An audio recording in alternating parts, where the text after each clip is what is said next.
60년 넘게 열심히 살아왔는데, 이제는 왜 하루가 이렇게 길고 공허하게 느껴질까요? 아침에 눈을 떴을 때 더 이상 출근할 곳이 없다는 사실이 홀가분하기보다 막막하게 느껴지신 적이 있으신가요? 매일 아침 같은 시간에 일어나 분주히 움직였던 그 시절이 이제는 아득한 꿈처럼 느껴집니다. 거울에 비친 얼굴은 어느새 주름이 깊어졌고, 한때 당신을 필요로 했던 직장과 동료들은 이제 당신 없이도 잘 돌아가고 있습니다. 빈 거실에 홀로 앉아 있노라면 시계 초침 소리만이 고요를 깨뜨립니다. 텔레비전을 켜도 책을 펼쳐도 마음 한구석의 허전함은 채워지지 않습니다. 나는 이제 쓸모없는 사람이 된 걸까? 내 인생은 이제 끝난 걸까? 이런 생각이 머릿속을 맴돌 때마다 가슴이 먹먹해집니다. 그런데 말입니다. 부처님께서는 이렇게 말씀하셨습니다. 빈 그릇만이 새로운 것을 담을 수 있다. 지금 당신이 느끼는 이 공백은 벌이 아니라 새로운 복이 들어올 자리를 만드는 과정입니다. 오래된 것이 비워져야만 새로운 것이 들어올 수 있는 법입니다. 은퇴. 그것은 단순히 직장을 떠나는 것이 아닙니다. 30년, 40년 동안 당신을 규정했던 사회적 역할이 사라지는 것입니다. 명함이 없어진 순간, 당신은 더 이상 회사의 부장님도 팀의 팀장님도 아닙니다. 그저 한 사람의 노인일 뿐입니다. 가족들은 어떤가요? 자녀들은 이미 독립했고 배우자와는 대화가 줄어들었습니다. 한때 당신을 중심으로 돌았던 가정은 이제 각자의 삶을 살아가고 있습니다. 손주들이 찾아와도 잠시뿐, 그들이 떠나고 나면 다시 적막이 찾아옵니다.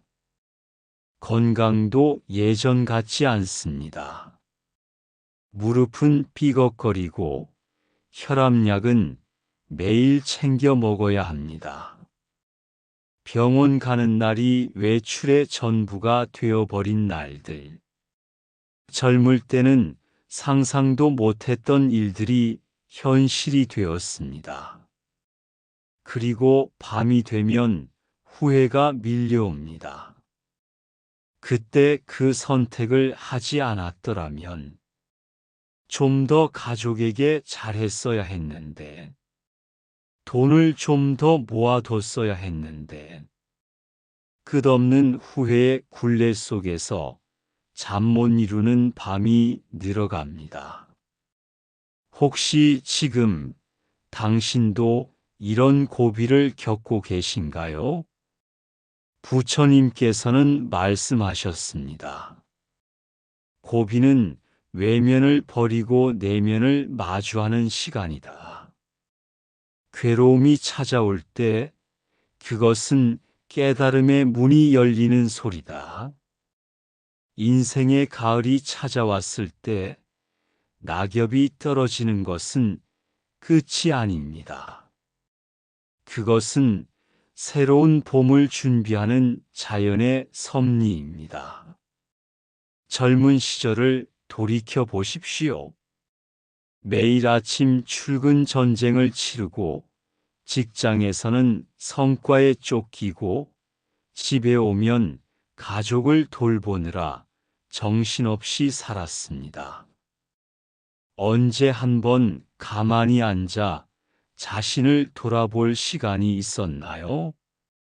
언제 한 번 나는 누구인가를 생각해 볼 여유가 있었나요? 그렇습니다. 은퇴 후에 이 공백은 처음으로 당신에게 주어진 나를 만나는 시간입니다. 부처님께서는 이렇게 말씀하셨습니다. 바쁨 속에서는 진리를 볼 수 없다. 고요한 물에서만 달 그림자가 비치듯 멈춘 마음에서만 참된 자아를 볼 수 있다. 오래된 나무를 보신 적이 있으신가요? 수백 년 된 녹어수는 매년 봄마다 낡은 껍질을 벗어냅니다. 거칠고 딱딱한 껍질이 떨어져 나가야만 새로운 껍질이 자라날 수 있습니다. 그 과정이 아프지 않을까요? 하지만 나무는 알고 있습니다. 이것이 성장의 과정임을. 지금 당신이 겪는 고비도 마찬가지입니다. 사회적 지위라는 껍질을 벗어내고 직장이라는 울타리를 벗어나고 부모와 직장인이라는 역할을 내려놓는 과정. 그것은 상실이 아니라 해방입니다. 비로소 당신은 진짜 당신이 될 수 있는 시간을 맞이한 것입니다. 흙탕물이 가라앉아야 맑은 물이 드러나듯 바쁨이 가라앉아야 진정한 평화가 찾아옵니다. 그동안 당신을 짓누르던 업들이 하나둘 소멸되고 있습니다. 성과에 대한 집착, 인정받고자 하는 욕망, 남과 비교하는 마음. 이 모든 것들이 서서히 녹아내리고 있습니다. 그리고 그 자리에 새로운 인연이 뿌리내리기 시작합니다. 손주와 눈을 맞추며 웃는 순간의 기쁨. 오래된 친구와 차 한잔 나누는 소소한 행복. 아침 햇살을 받으며 산책하는 평온함. 이것들은 젊을 때는 느끼지 못했던 은퇴 후에야 발견할 수 있는 선물들입니다. 부처님께서는 말씀하셨습니다. 꽃이 떨어져야 열매가 맺히듯 무언가를 내려놓아야 더 큰 것을 얻을 수 있다. 그렇다면 이 고비를 어떻게 넘어서야 할까요? 첫째, 공허와 외로움을 두려워하지 마십시오. 빈 공간을 급하게 채우려 하지 마십시오. 술로, 도박으로, 무의미한 모임으로 채우려 한다면 그것은 더 큰 공허를 부를 뿐입니다. 부처님께서는 이렇게 가르치셨습니다. 공을 두려워하는 자는 공에 갇히고 공을 받아들이는 자는 공을 넘어선다. 빈 그릇이 되십시오. 복이 들어올 수 있는 깨끗한 그릇이 되십시오. 둘째, 작은 일상에서 의미를 찾으십시오. 거창한 목표가 필요한 것이 아닙니다. 동네 공원에 쓰레기를 줍는 작은 봉사, 경로당에서 어르신들과 나누는 따뜻한 대화, 손주에게 옛날 이야기를 들려주는 조부모의 역할, 이 모든 것이 새로운 인연의 씨앗이 됩니다. 부처님께서 말씀하셨습니다. 큰 강도, 작은 물방울이 모여 이루어진다. 작은 선행이 모여 큰 복이 된다. 셋째, 매일 잠시라도 명상의 시간을 가지십시오. 거창한 명상이 아니어도 좋습니다. 조용히 앉아 숨을 고르며 마음을 관찰하십시오. 아, 내가 지금 외롭구나. 아, 내가 지금 불안하구나. 아, 내가 지금 후회하고 있구나. 이렇게 자신의 마음을 알아차리는 것만으로도 충분합니다. 마음을 관찰하다 보면 그 마음이 구름처럼 왔다가 가는 것임을 알게 됩니다. 영원한 것은 없습니다. 고통도 외로움도 모두 지나가는 구름입니다. 넷째, 과거를 놓아주십시오. 후회는 과거라는 감옥에 자신을 가두는 것입니다. 그때 그랬더라면 이라는 생각은 아무것도 바꾸지 못합니다. 부처님께서는 이렇게 말씀하셨습니다. 과거는 이미 지나갔고 미래는 아직 오지 않았다. 오직 지금 이 순간만이 진실이다. 지금 이 순간에 충실하십시오. 지금 마실 수 있는 차 한 잔의 향기에 집중하십시오. 지금 볼 수 있는 하늘의 구름에 마음을 두십시오. 지금 느낄 수 있는 바람의 시원함을 온전히 느끼십시오. 이것이 바로 깨달음의 시작입니다. 다섯째, 새로운 배움을 시작하십시오. 나이가 들었다고 배움을 멈추지 마십시오. 서예를 배우든, 그림을 그리든, 외국어를 공부하든, 무엇이든 좋습니다. 배움은 뇌를 젊게 하고 마음을 활기차게 합니다. 더 중요한 것은 배움을 통해 새로운 사람들을 만나고 새로운 인연을 맺게 된다는 것입니다. 부처님께서 말씀하셨습니다. 배움을 멈춘 자는 죽은 자와 같고 끝까지 배우는 자는 영원히 산다. 여섯째, 감사하는 마음을 기르십시오. 지금까지 살아온 날들에 감사하십시오. 건강이 완벽하지 않아도 아직 숨 쉴 수 있음에 감사하십시오. 가족이 멀리 있어도 그들이 존재함에 감사하십시오. 감사는 마음의 복을 부르는 주문과 같습니다. 원망하고 불평하는 마음에는 불행이 깃들고 감사하고 기뻐하는 마음에는 행복이 깃듭니다. 일곱째, 죽음을 두려워하지 마십시오. 은퇴 후의 불안 중 가장 큰 것은 죽음에 대한 두려움입니다. 하지만 부처님께서는 이렇게 가르치셨습니다. 죽음은 끝이 아니라 다른 시작이다.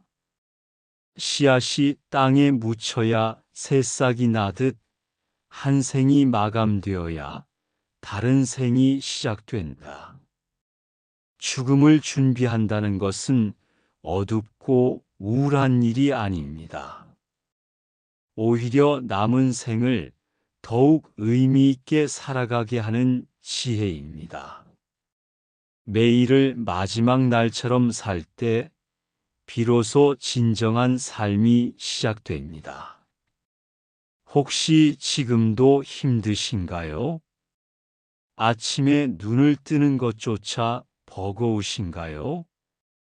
그렇다면 잠시 눈을 감고 깊은 숨을 쉬어 보십시오. 당신은 지금까지 참 잘 살아오셨습니다. 전쟁의 폐허 속에서, 가난의 굴레 속에서 당신은 가족을 지켰고 자녀를 키웠습니다. IMF의 폭풍 속에서도, 수많은 위기 속에서도 당신은 굴복하지 않았습니다. 그 모든 고비를 넘어 여기까지 오셨습니다. 그런 당신이 이번 고비를 넘지 못할 리 없습니다. 부처님께서는 말씀하셨습니다. 고통은 복이 찾아오는 문 앞에서 문을 열어주는 자다. 가장 어두운 새벽이 지나야 해가 뜬다. 지금 당신이 겪는 어둠은 새벽이 오기 직전의 어둠입니다. 조금만 더 견디십시오. 곧 동이 틀 것입니다. 기억하십시오. 나무는 겨울을 견뎌야 봄꽃을 피웁니다. 씨앗은 어둠 속에서 싹을 틔웁니다. 나비는 고치를 뚫고 나와야 날개를 펼칩니다. 당신의 인생도 마찬가지입니다. 은퇴는 끝이 아니라 새로운 시작입니다. 늙음은 쇠퇴가 아니라 원숙입니다. 고독은 외로움이 아니라 자유입니다. 이제 당신은 누군가의 부모, 누군가의 직원이 아닌 온전한 당신 자신으로 살 수 있습니다. 젊은이들이 가지지 못한 지혜가 당신에게 있습니다. 그들이 경험하지 못한 세월이 당신에게 있습니다. 그들이 모르는 인생의 깊이가 당신에게 있습니다. 당신은 이미 충분히 가치 있는 존재입니다. 증명할 필요도 인정받을 필요도 없습니다. 그저 있는 그대로의 당신으로 충분합니다. 부처님께서 마지막으로 이렇게 말씀하셨습니다. 모든 중생은 이미 부처다. 다만 그것을 모를 뿐이다. 당신 안에도 부처님이 계십니다. 지혜와 자비의 빛이 당신 안에서 빛나고 있습니다. 은퇴 후의 시간은 그 빛을 발견하는 시간입니다. 60년 넘게 걸어온 길, 그 길 위에 모든 발자국이 의미 있었습니다. 넘어진 적도 울었던 적도 모두 당신을 여기까지 이끈 소중한 과정이었습니다. 지금의 고비는 결코 헛되지 않습니다. 이것은 당신의 인생이 새로운 장으로 넘어가는 중요한 관문입니다. 폭풍이 지나가면 더 맑은 하늘이 펼쳐지듯 이 고비를 견뎌내는 순간, 은퇴 이후의 인생은 새로운 복으로 채워질 것입니다. 아직 써야 할 인생의 페이지가 많이 남아 있습니다. 그 페이지를 어떻게 채울지는 온전히 당신의 선택입니다. 후회와 원망으로 채울 수도 있고, 감사와 기쁨으로 채울 수도 있습니다. 하지만 기억하십시오. 당신에게는 그 페이지를 아름답게 채울 수 있는 모든 지혜와 경험이 이미 있습니다. 이제 묻고 싶습니다. 당신은 과거를 내려놓고 새로운 길을 맞이할 준비가 되셨습니까? 빈 그릇이 되어 새로운 복을 받을 준비가 되셨습니까? 진정한 자유와 평화를 향해 한 걸음 내디딜 준비가 되셨습니까? 그 길 위에 부처님의 가르침이 등불이 되어 줄 것입니다. 그리고 당신은 혼자가 아닙니다. 같은 길을 걷는 수많은 도반이 있습니다. 함께 걸어가십시오. 서로 의지하며 격려하며 이 아름다운 여정을 함께 하십시오. 당신의 남은 인생이 가장 빛나는 시간이 되기를 기원합니다. 당신이 진정한 평화와 행복을 찾기를 기원합니다. 부처님의 자비가 항상 당신과 함께 하기를 기원합니다. 나무 아미타불